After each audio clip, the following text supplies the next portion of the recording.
Pues hoy tenemos un mensaje alrededor del tema de Navidad y meditando en eso, meditando en que hoy nos toca hablar de una historia muy conocida, pensaba en esto, en que la historia del nacimiento de Jesús es una de las historias más conocidas. Por lo menos en nuestra cultura es de las historias más conocidas. Y eso en parte es bueno porque si hubiera una historia que quisieras que tu familia, tus hijos o alguien conociera como la única historia, si solo pudieras contar una historia, la historia que quisieras que conocieran sería esta, ¿verdad? La historia de quién es Jesús.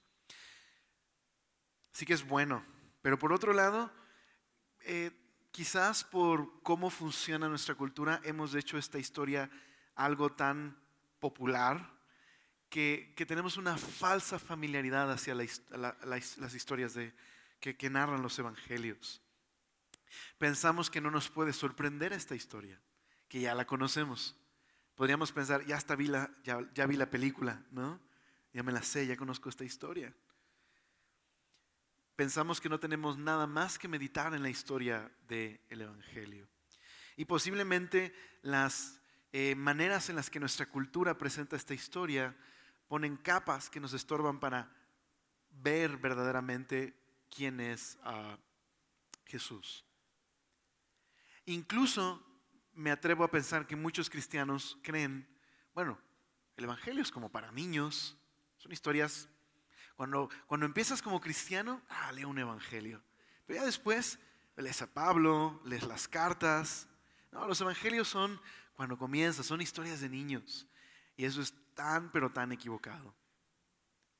Porque el evangelio, claro, lo resumimos en el nacimiento, muerte y resurrección de Jesús, pero es mucho más que eso. De hecho, es tan importante el evangelio que tenemos 4 historias al respecto del evangelio en nuestras Biblias. Y son una gran porción del Nuevo Testamento.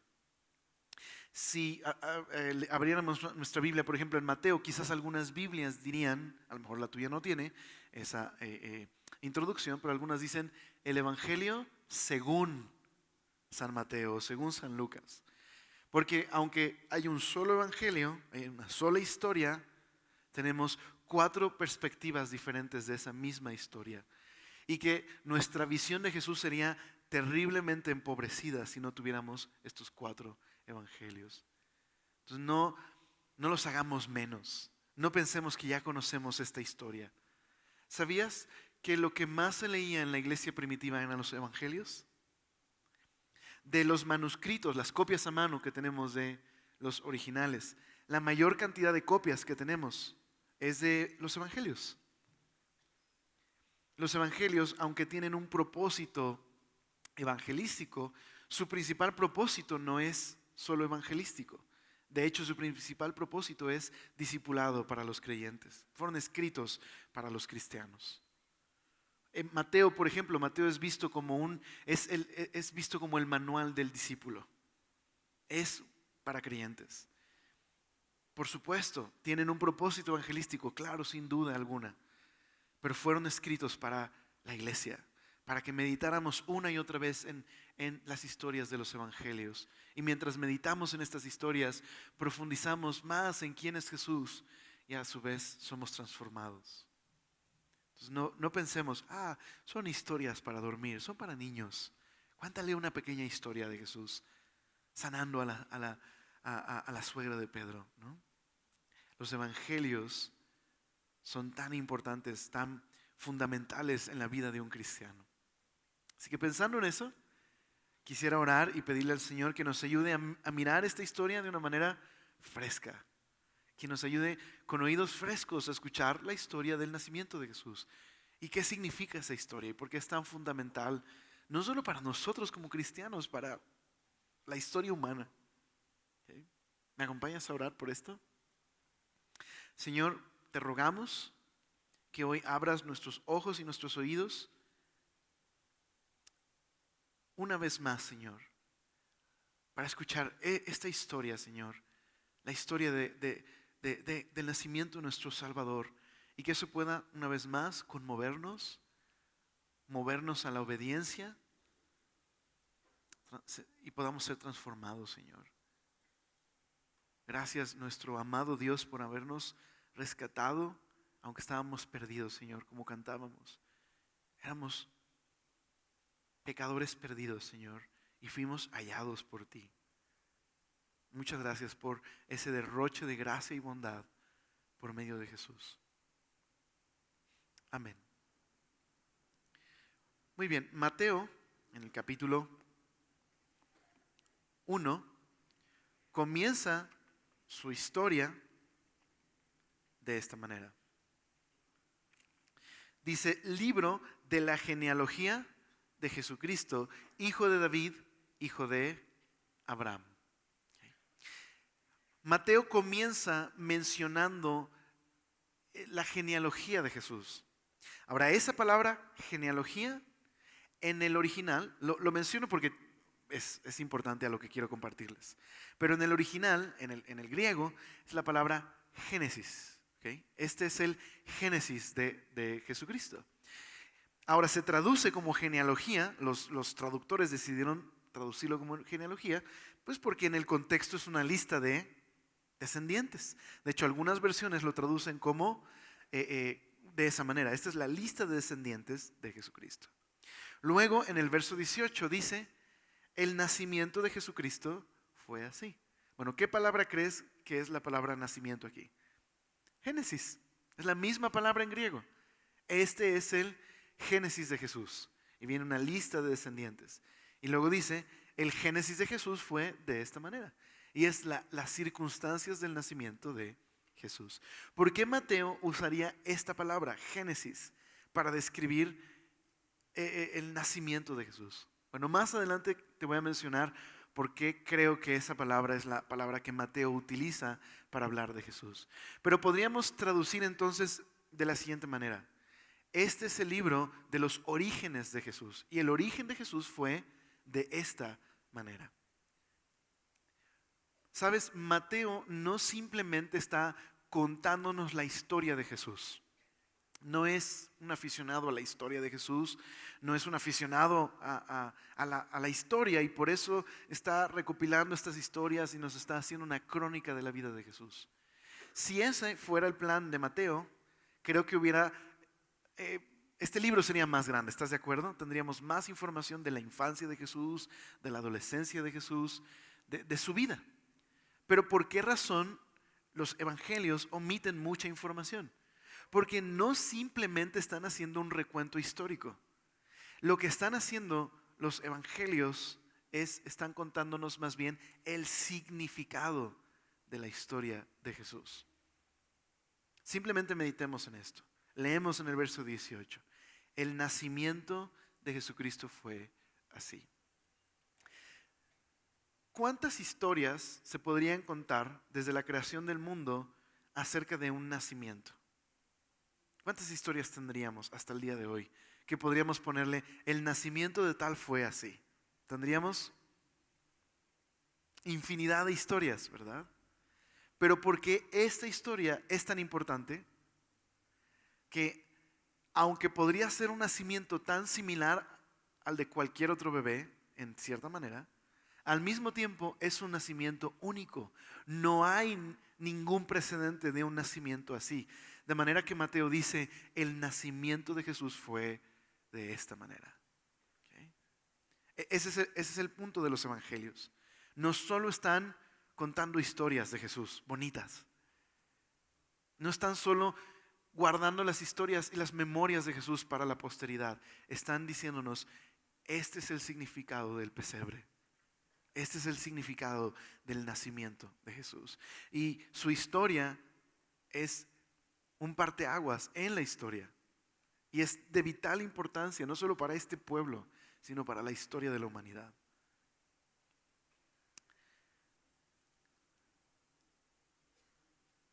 Algunas familias les gusta mucho conservar su genealogía, su árbol genealógico.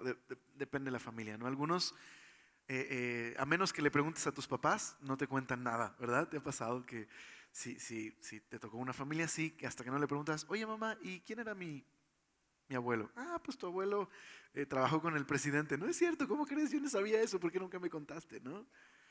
Pero hay otras familias que dedican mucho tiempo a contar, mira, tu abuelito era de Francia y se enamoró de una mexicana y se vino para acá. No, depende qué familia, ¿ok? Pero, ¿cuál es el asunto de un árbol genealógico? Pues que ligamos nuestra identidad a la historia de nuestros orígenes. ¿Sí me explico? Parte de quiénes somos, de la historia de quiénes somos, tiene que ver con tus papás, tus abuelos, bisabuelos, tatarabuelos. ¿Me explico? Una genealogía tiene esa función, cuenta una historia. ¿Ok? No solo es aburrirte con nombres, ¿ok? Está contando una historia. Y esa es la función de las genealogías en la Biblia, especialmente esta aquí. Está contando una historia. De hecho, en la genealogía de Jesús no se mencionan todos, se mencionan algunos, porque el propósito es contarte una historia, que cuando lees esta genealogía puedas saber quién es el bebé que nació en Belén. ¿Quién es este bebé? ¿Cuál es su identidad? ¿Cuál es su origen? Este es el génesis de Jesús. Así que Mateo nos regala primero la historia de la genealogía de Jesús. Y en esa genealogía se mencionan dos nombres. No vamos a leer los demás, puedes leerlos en casa, pero yo me voy a enfocar nada más en estos dos primeros. Nos dice que la genealogía de Jesús, dice el verso 1, es que es un hijo de David y es un hijo de Abraham. Mateo está literal, resumiendo la historia de la Biblia en dos nombres. Literal, ¿ok? ¿Qué significa que el bebé que nació en Belén es un hijo de David y aparte es un hijo de Abraham? ¿Y eso qué tiene que ver con nosotros? ¿Ok? Bueno, David el rey, un rey muy importante para la historia de Israel. Es el rey que Dios eligió para reinar sobre Israel con un rey que fuera conforme a su corazón, un rey pastor. Cuando David estaba asegurado en el trono y tenía paz, él tuvo un deseo en su corazón. Su deseo era honrar a Dios. En ese tiempo, Dios había dado algunas instrucciones al pueblo de Israel acerca de la adoración, de cómo honrar a Dios, y parte de ese culto a Dios incluía un lugar donde adorarle. Pero en el tiempo de David, la presencia de Dios, simbolizada en el arca del pacto, ¿no? Esta caja de madera cubierta con oro, estaba en una tienda de campaña provisional. Ahí estaba por algunas razones históricas. Y David se acuerda de eso y piensa, ¿cómo puede ser posible que yo tenga un palacio y mi Dios no tiene un lugar digno donde pueda ser honrado? Así que en su corazón estaba construirle una casa a Dios. Bueno, el profeta Natán intercepta a David y le dice, el deseo que tienes es un muy buen deseo. Nadie había tenido un deseo antes, ni se había acordado de, hey, Dios está ahí como medio abandonado, aunque evidentemente Dios no estaba en el arca, ¿verdad? Pero simbolizaba su presencia. Tienes un buen deseo, pero tú no vas a construirle una casa a Dios, tu hijo lo va a hacer. Tu hijo va a construir un templo a Dios. Pero, Dios te promete una cosa. Dios promete construirte una casa a ti. Y a lo que se refiere es una descendencia. Dios te va a construir una descendencia. David, nunca te va a faltar un descendiente tuyo, un hijo tuyo que se siente en tu trono. Es la promesa que Dios te hace. Y es más, Dios va a ir más allá. Dios va a adoptar a tu linaje. De manera que podría decirse que un hijo de David también va a ser un hijo de Dios. Así que había algunos salmos, algunos pasajes que decían que uno de esa línea real de David sería un rey que Dios adoptaría como su hijo y por el cual Dios reinaría el mundo y establecería su reino de justicia y de paz. Como el Salmo 2 dice, mi hijo eres tú, te he engendrado hoy. Pídeme y te daré por herencia todas las naciones. Entonces era la promesa a David. Un rey futuro de David sería el Mesías prometido por el cual Dios reinaría el mundo y traería un reino de justicia y de paz duraderos, universal. Pero cuando muere David, y Salomón comienza a reinar, comienza un buen reinado, pero al final de sus días introduce el pecado y la rebelión a Israel. Y entonces comienza una espiral descendente. Todos los reyes de Israel hunden cada vez más a este pueblo en pecado y rebelión y corrupción hasta que terminan en el exilio. Dios decide terminar con este linaje y terminan en el exilio. Así que, ¿qué sucedió? ¿Dónde estaba la promesa de Dios? ¿Qué va a pasar con el linaje de David y este reino de justicia y paz? Israel ha fracasado, sus reyes han fracasado. Bueno, Mateo dice, este bebé que nació en Belén es un hijo de David. ¿Te das cuenta de lo que está diciendo? Este bebé está conectado a las promesas que Dios ha hecho. Este es el heredero de David. Este es el heredero real. Este es el Mesías prometido. Este es por quien Dios planea restaurar su reino en el mundo y traer paz y justicia duraderas. Este es un hijo de David. Nació como cualquier bebé y al mismo tiempo su nacimiento es único. No hay ningún nacimiento como este bebé. No solo es un hijo de David, es un hijo de Abraham. Así que su historia no solo tiene que ver con este pueblo judío, de hecho tiene que ver con la historia de la humanidad misma. En el capítulo 1 de Génesis vemos un Dios sabio y bueno, soberano, creando este mundo, dándole propósito, dándole sentido. Y de todas sus criaturas, hace al hombre de una forma especial. Lo crea a su imagen y semejanza. ¿Qué significa eso? Lo crea para ser su representante en el mundo, para gobernar el mundo junto con Dios. Para que el ser humano pueda reflejar el carácter bueno y justo de Dios al gobernar el mundo. Así que el hombre tiene que tomar una decisión. Confiar en Dios, sujetarse a Dios y a su reino y a la definición de Dios de lo que es bueno y malo, o tratar de gobernar el mundo a su manera, definiendo él mismo qué es lo bueno y qué es lo malo. La historia bíblica nos narra a nuestros primeros padres rebelándose contra su creador y tratando de gobernar sus vidas y el mundo bajo su propia definición de lo que es bueno y malo. Así que ahora en el mundo bueno de Dios se introduce el dolor, el pecado, el sufrimiento. El jardín se convierte en espinos y cardos. La vida se vuelve difícil. Pero Dios hace una promesa de rescatar a la humanidad, de llevar a cabo un plan de rescate. ¿Okay?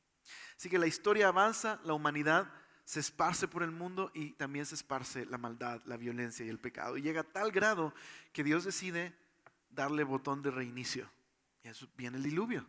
Es tanta la violencia que en un juicio, que también es en parte la misericordia de Dios, le da el botón de reinicio. Pero todo comienza una vez más a esparcirse el pecado y la maldad. En cuanto Noé baja del arca, lo vemos plantando un jardín. Y como en el primer jardín, todo comienza de nuevo.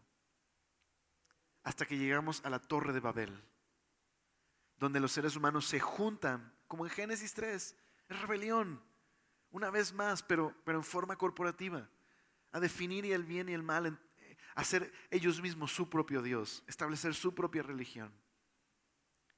Y Dios juzga a Babel dispersándoles, pero no ha renunciado a su plan de rescate. Así que de esta humanidad rebelde toma a una persona. ¿Cómo se llama esa persona? Abraham. De esta humanidad rota y quebrantada toma a un ser humano y le hace una promesa que a través de su familia Dios restaurará la bendición que se ha perdido por causa del pecado y la rebelión. A través de él Dios bendecirá a todas las familias de la tierra. Un descendiente de Abraham será el medio por el cual Dios restaurará la relación con la humanidad. Así que este bebé que nació en Belén es un hijo de Abraham. ¿Te das cuenta de lo que está diciendo? Este es por quien Dios va a traer su reino. Este es el heredero real, es un hijo de David, pero también es un hijo de Abraham. Dios restaurará su bendición a toda la humanidad por medio de este niño. Entonces, no simplemente Mateo quiere aburrirte con nombres difíciles de pronunciar. Mateo te está diciendo, este bebé es el cumplimiento de la promesa. Esa es la esperanza del mundo. Este es el niño por el cual Dios está cumpliendo su plan de salvación. Ahora conocemos más de este bebé, ¿verdad? Su genealogía nos revela más de la identidad de este niño. Pero ¿qué más quiere contarnos Mateo del pesebre? ¿Qué más debemos saber acerca de este niño? Pues dice el verso 18, el nacimiento de Jesucristo fue así.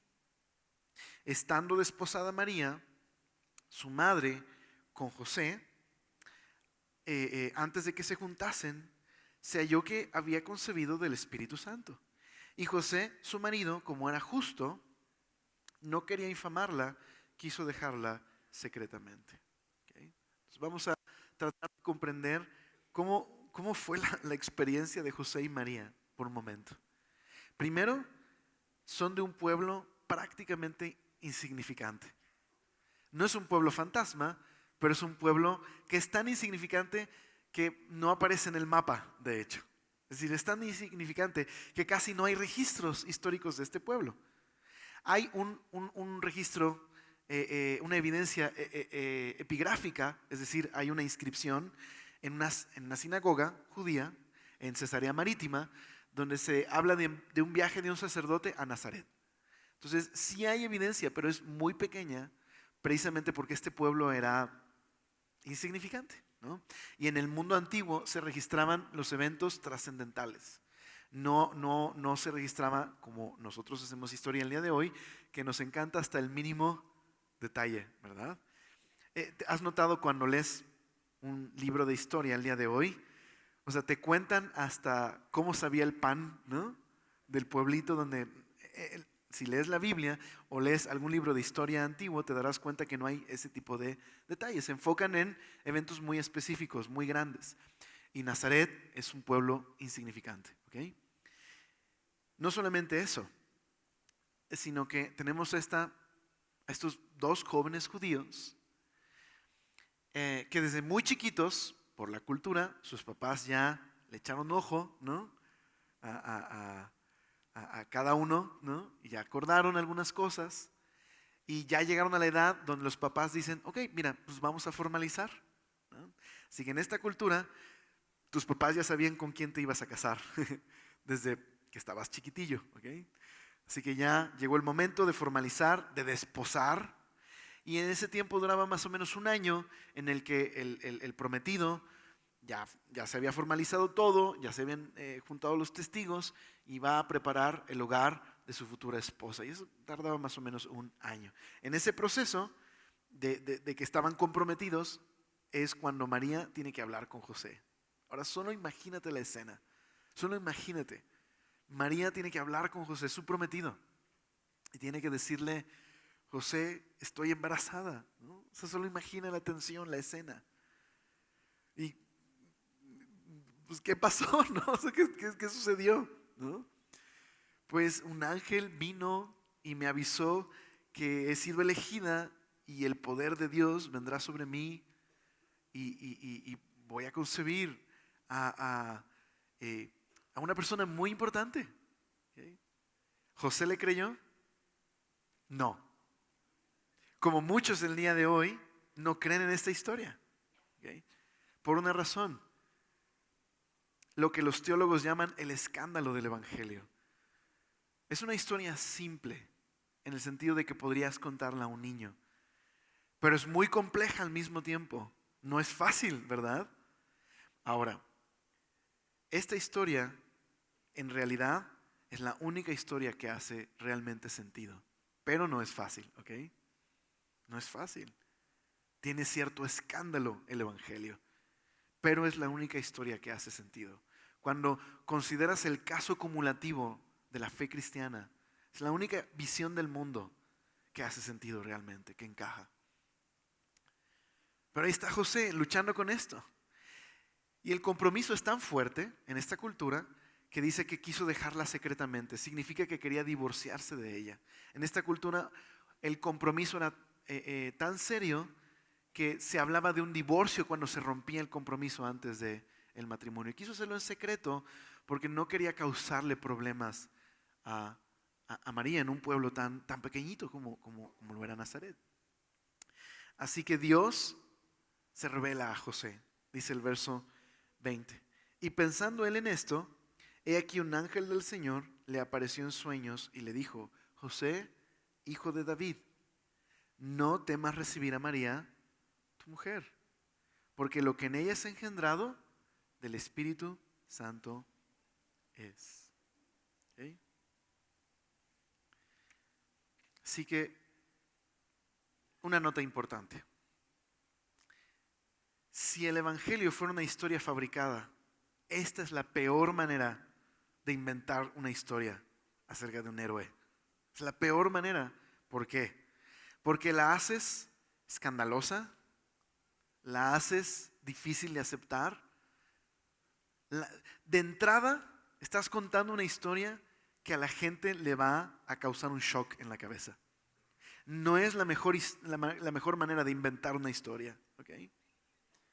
Ahora, la historia del Evangelio muchas veces se ha querido comparar a las historias que existían en la cultura grecorromana, porque en la cultura grecorromana había muchas novelas, muchos mitos de los dioses tomando forma humana, teniendo relaciones con mujeres y naciendo hijos que los conocemos como los semidioses.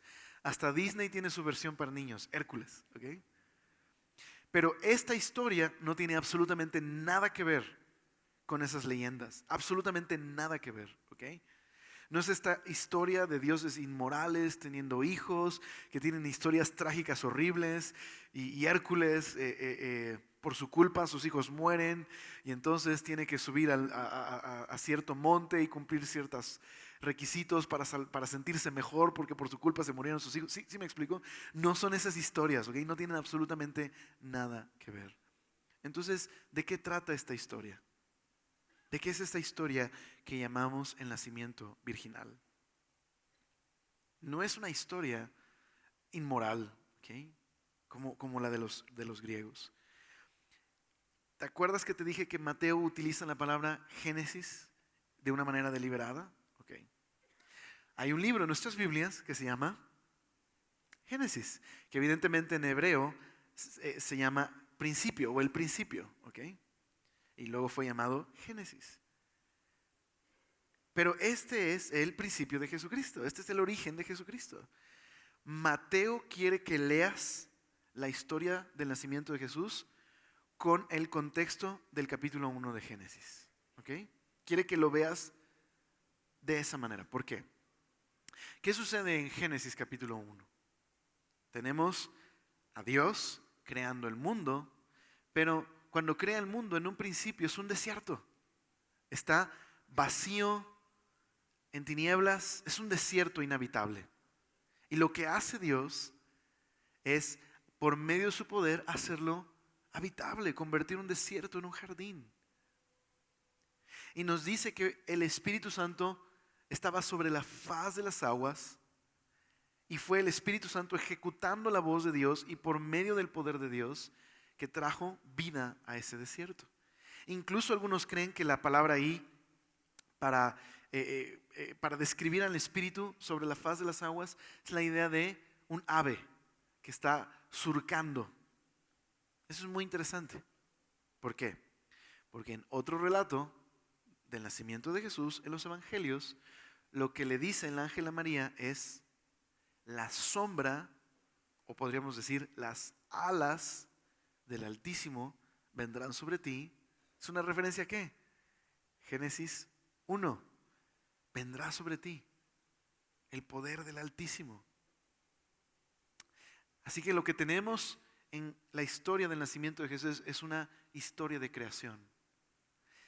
El Dios de Génesis 1, el Dios que hizo todo el universo, está por actuar de la misma manera dramática que como cuando creó el universo al crear vida en el vientre de María. Así como la tierra era un desierto inhabitable y Dios produjo vida, por medio de su poder, el vientre de María, que en ese momento está vacío y no tiene vida, ahora va a tener, por un acto de creación, vida. Esa es la historia. Ahora, sin duda alguna, no estoy diciendo que Jesús fue creado, pero lo que estoy diciendo es que es un acto del Dios creador. ¿Okay? Esa es la historia. Quiere Mateo que lo leamos de esa manera. Así que, así como fue un parteaguas cuando Dios creó el universo, así como Dios se manifestó de una manera tan tangible y dramática, lo está por hacer una vez más a través de unirse a la humanidad, a través del nacimiento virginal. No hay una historia como esta. No hay una historia como esta.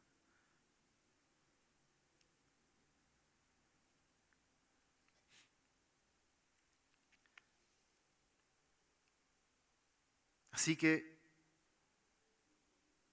el nacimiento virginal, Dios uniéndose a la humanidad, el Dios creador del universo uniéndose a la humanidad.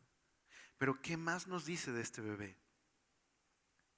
Dice, dará a luz un hijo y llamará su nombre Jesús, porque Él salvará a su pueblo de sus pecados.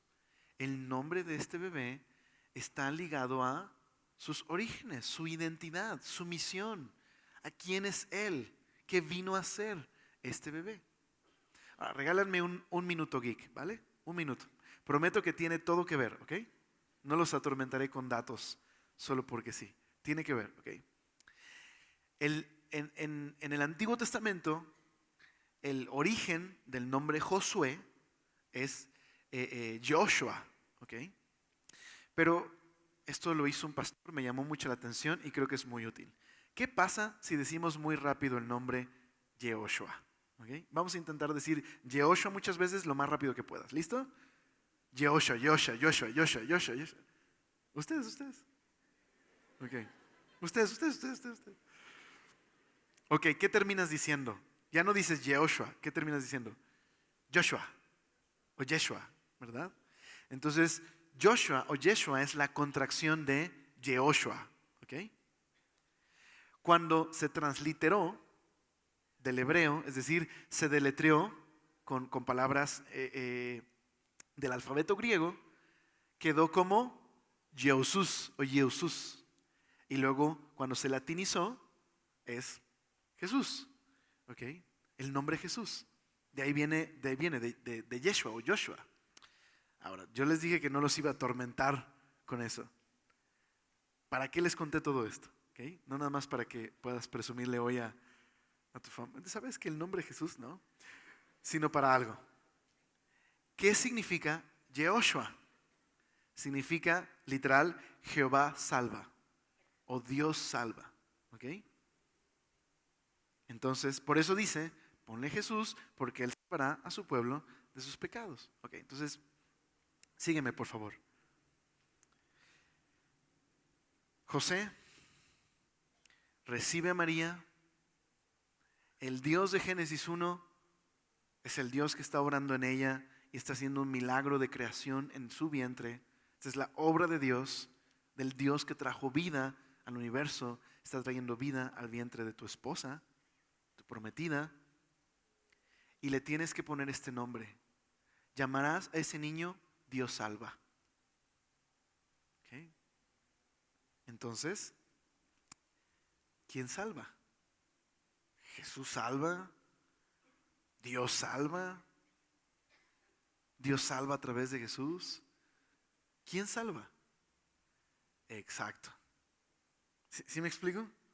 Le pondrás Dios salva.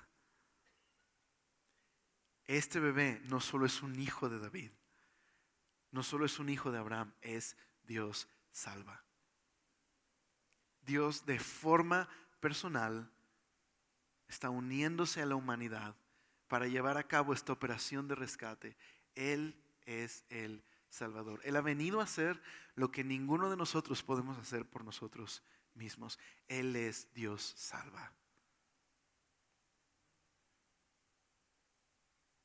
Él es Dios salva. ¿De qué nos ha venido a salvar? Dice ahí, vino a salvar a su pueblo de sus pecados. ¿Por qué dice a su pueblo? Porque la historia de Israel tiene que ver con la historia de la humanidad. La humanidad fracasó. Israel fracasó. Los reyes fracasaron.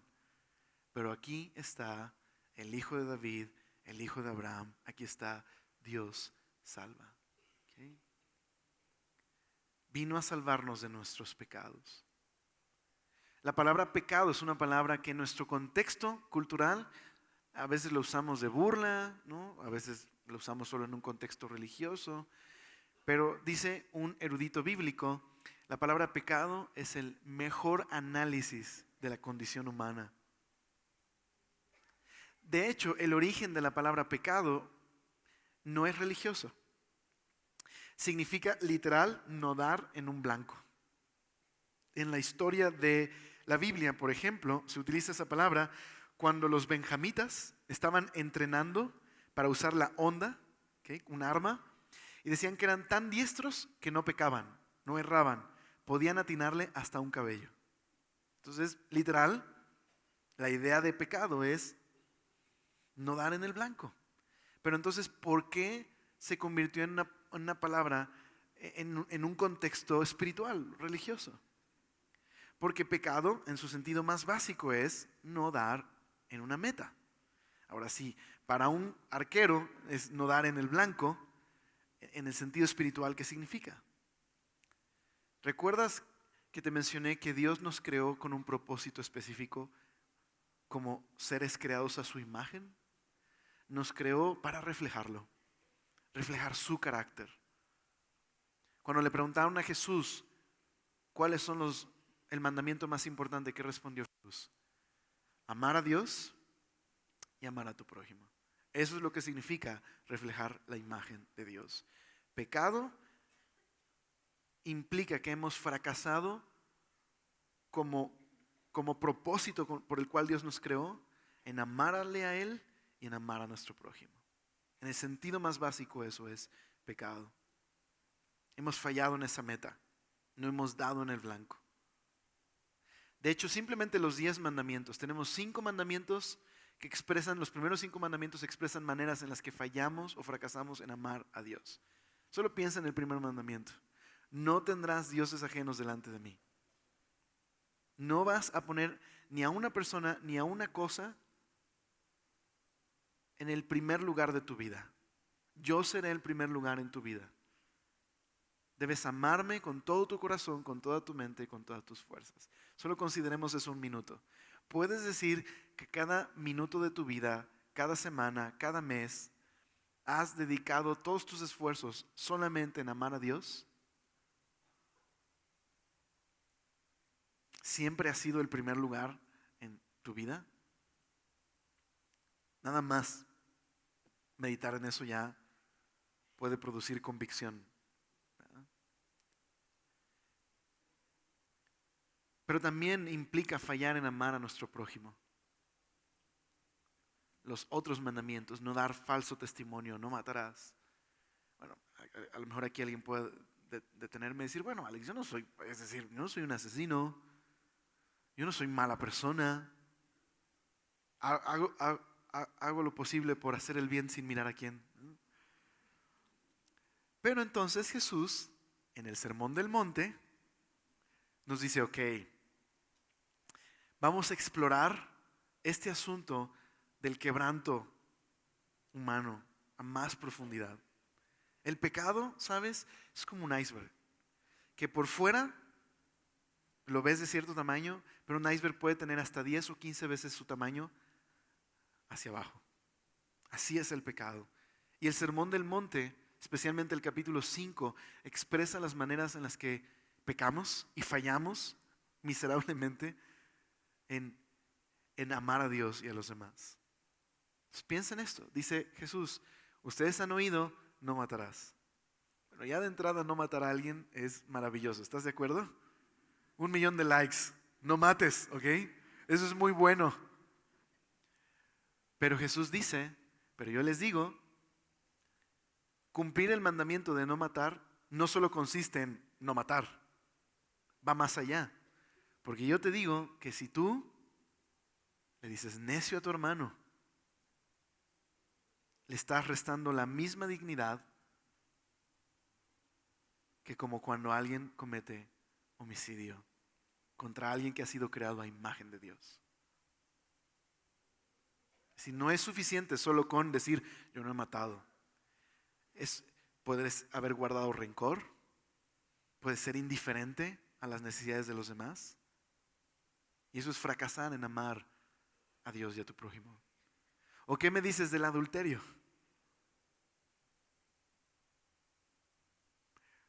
Dos millones de likes al que, si me explico, ya es muy bueno no cometer adulterio, ¿estás de acuerdo?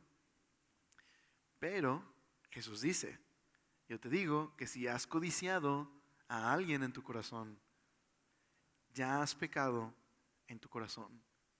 ¿Por qué? Porque has tomado a alguien creado a imagen de Dios y le has hecho un objeto de deseo y le has restado dignidad. Has pecado, has cometido adulterio en tu corazón con esa persona. Y podríamos seguir la lista del Sermón del Monte, los juramentos, solo lo de los juramentos. Las maneras en las que hablamos de tal manera que no somos honestos y hacemos que la gente haga lo que queramos. Mentiras disfrazadas. Y no me digas que ahí no pecamos todos. Entonces verás, eso es pecado, nuestro fracaso en amar a Dios y a los demás. Es la manera en la que tú y yo definimos el bien y el mal a nuestra conveniencia y a expensas de los demás. Es la manera en la que nuestro egoísmo nos hace incapaces de verdaderamente amar a Dios y a los demás.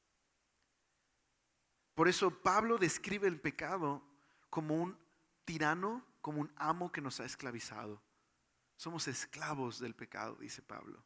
Es nuestra condición. Es un problema tan profundo, es un quebranto tan profundo que somos incapaces de hacer el bien correctamente. De hecho, Israel, la historia de Israel, es como examinar el caso del fracaso humano a profundidad. Porque mira, Israel, déjame ponerlo en estos términos. Tenía todo, por decirlo así, para ser exitoso. Dios habitando con ellos en el tabernáculo. Tenían los mandamientos de Dios, tenían los sacerdotes, los sacrificios. Y fracasó miserablemente Israel. Porque el problema no está afuera. El problema es que somos nosotros. Somos incapaces de poder amar a Dios y al prójimo correctamente. Podríamos decir, bueno, Alex, pero si hay gente buena, y si cada uno hace lo bueno por el otro, encenderemos una chispa de bondad en nosotros y nos contagiaremos de ese buen ejemplo. Ingenuidad pensar que podemos a través de un buen ejemplo inspirar bondad en los demás. Solo basta una mirada a la historia humana. Porque sabes, el ser humano es mucho más complejo. No es como las películas, bueno y malo, ¿no? No hay He-Man, Skeletor, ¿me explico? En la historia humana, como los villanos de las películas modernas, son tan complejos. Y son una mezcla de deseos buenos con deseos horrendos. Y muchas veces desde la perspectiva del villano, está haciendo lo correcto. ¿Okay? Simplemente piensa en las guerras donde un lado dice, esto es bueno. Y los otros dicen, no, ustedes están mal, nosotros somos los buenos. Ingenuidad pensar que un buen ejemplo es suficiente.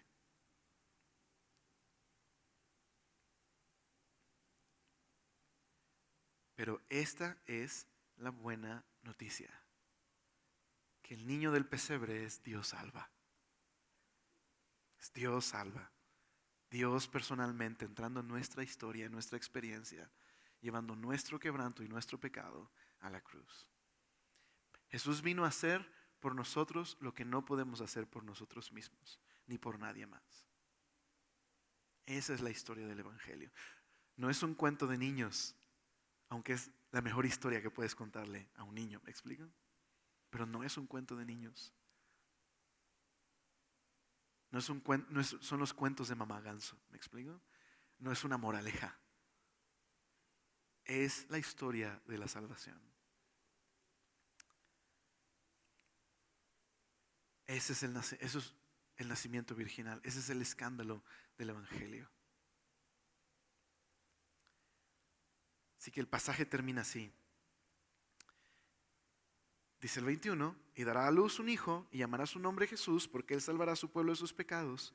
Y todo esto aconteció para que se cumpliese lo dicho por el Señor por medio del profeta cuando dijo: he aquí una virgen concebirá y dará a luz un hijo y llamará su nombre Emmanuel, que traducido es Dios con nosotros.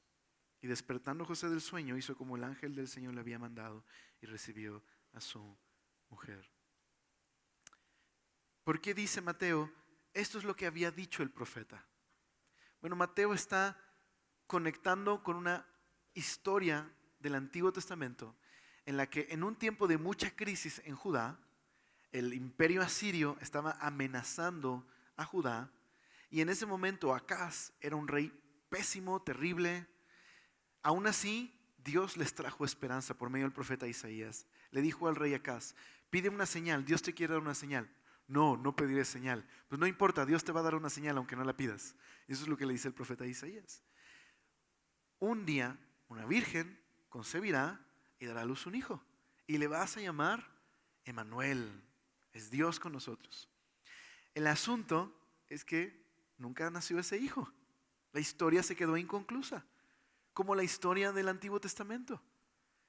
Cronológicamente hablando, la última historia del Antiguo Testamento es la historia de Nehemías.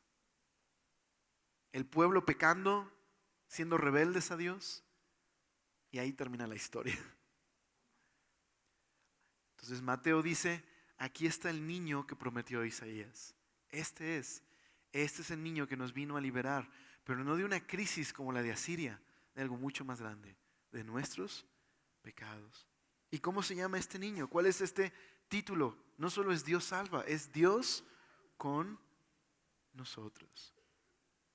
El Dios que se revela en Jesús es Dios con nosotros.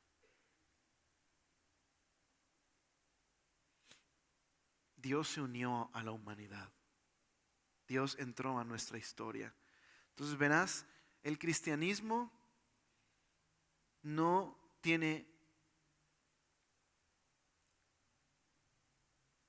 comparación. No hay otra historia así.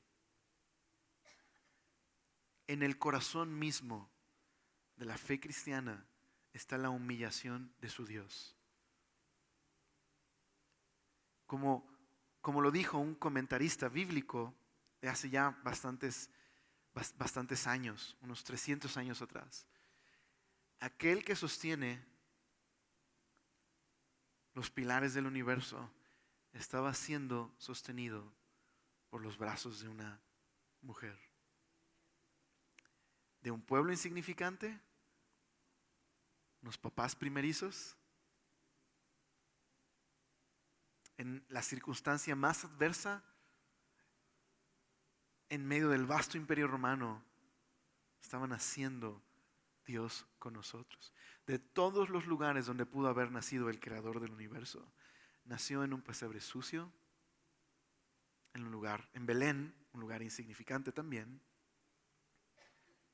Pero es que esa es la historia del Evangelio. El Dios que se revela en Jesús es Dios con nosotros. Es Dios con nosotros. ¿Te das cuenta? C.S. Lewis lo puso de esta manera. El experto en teología medieval, escritor de las Crónicas de Narnia, dijo sobre esta historia: puedes aceptar esta historia, puedes rechazar esta historia si quieres. Deberías considerar esta historia, pero no puedes ignorarla. No puedes ignorar la historia de Jesús. No solo partió la historia y tenemos 4 evangelios testificando de esta historia. Tenemos las cartas que testifican del crecimiento de los seguidores de Jesús. Y tenemos toda una historia del impacto de la fe cristiana en el mundo. Puedes rechazarla, puedes decir que es una mentira, pero no puedes ignorar esta historia. Yo te invito, si no has considerado a Jesús, considera a Jesús. No lo pases de largo. Considera a Jesús. Considera esta historia. Considera lo que Él vino a hacer. No solo es una canción de cuna. No solamente es una historia bonita, una leyenda. Es la historia de la salvación. Considérala. Considera a Jesús. Dios con nosotros. Quizás el día de hoy te estás preguntando si Dios está contigo. A lo mejor estás viendo un momento bien difícil, una separación. A lo mejor tu matrimonio se rompió. A lo mejor has experimentado una muerte en tu familia. A lo mejor las cosas no salieron como esperabas este año. Mira al pesebre. Es Dios con nosotros. Él vino a este mundo de dolor y pecado. Vino a salvarnos. Al final, Mateo 28, Jesús ya resucitado, como exaltado como el Rey del mundo, dijo a sus seguidores: vayan y hagan discípulos, que sigan mis enseñanzas y recuerden, yo estoy con ustedes todos los días hasta el fin del mundo. El pesebre nos enseña que Dios no es ajeno al dolor humano. Dios vino y experimentó nuestro dolor y sufrimiento. Así que el pesebre nos recuerda que quizás no estamos exentos de dolor en esta vida, pero nos recuerda que ese dolor no es para siempre. Porque ese bebé de Belén es el Rey exaltado por sobre todas las cosas. Y es lo que celebramos cada domingo. Ese es el mensaje del Evangelio. Oramos. Señor, gracias por ser tan bueno y gracias porque nos invita, Señor, a reconsiderar una vez más, Señor, quién es Jesús, qué ha hecho por nosotros. Señor, perdónanos si hemos pasado de largo la historia del Evangelio como algo infantil, como algo que ya conocemos y por lo tanto esa falsa familiaridad nos ha llevado a dejar de ser conmovidos, Señor, por el Evangelio. Perdónanos, Señor. Te pedimos que una vez más esta historia arda en nuestro corazón, Señor. Que podamos ir a otros y contarles la historia, las buenas noticias de salvación. Yo te pido que si alguno de mis hermanos está hoy quebrantado por el dolor, la enfermedad, que hoy recuerde que las buenas noticias es que Dios está con nosotros. Yo te ruego por aquellos que a lo mejor no te han considerado, Señor, que hoy puedas tocar sus corazones y puedan considerar esta historia, Señor, puedas traerles salvación. Yo te lo ruego, por favor, y te doy gracias. Amén.